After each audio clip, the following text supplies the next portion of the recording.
रहल छी SK music Umgaon के प्रस्तुति।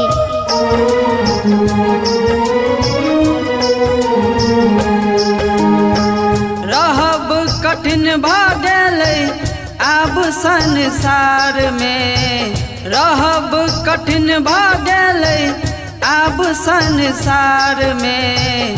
हे यौ बाबा धरना देब अइलौं दरबार में, हे यौ बाबा धरना देब अइलौं दरबार में।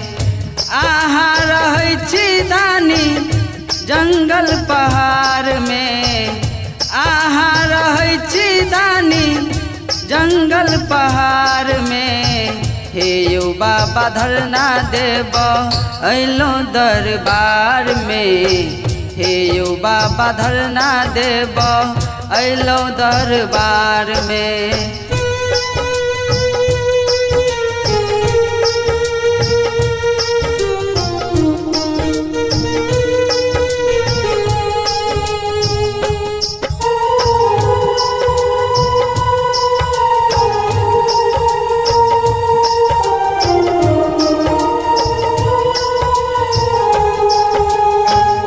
धरती के कोना कोना व्याकुल प्रहार सँ, ब्लैक फंगस आ कोरोना वायरस के बार सँ।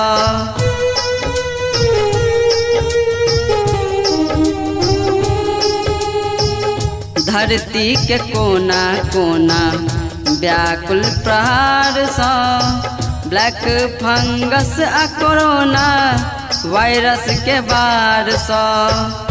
बाधा भऽ गेलै उत्पन्न रोटी के जोगार में, बाधा भऽ गेलै उत्पन्न रोटी के जोगार में। हे यौ बाबा धरना देब अइलौं दरबार में, हे यौ बाबा धरना देब अइलौं दरबार में।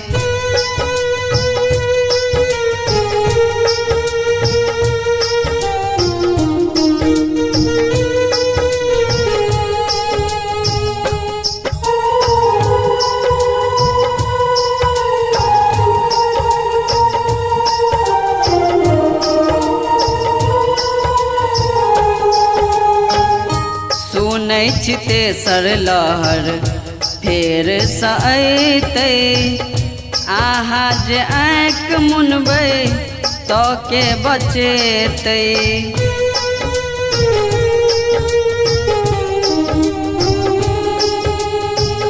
सुनै छी तेसर लहर फेर सँ अइतै, आहाँ जे आँखि मुनबै तऽ के बचेतै।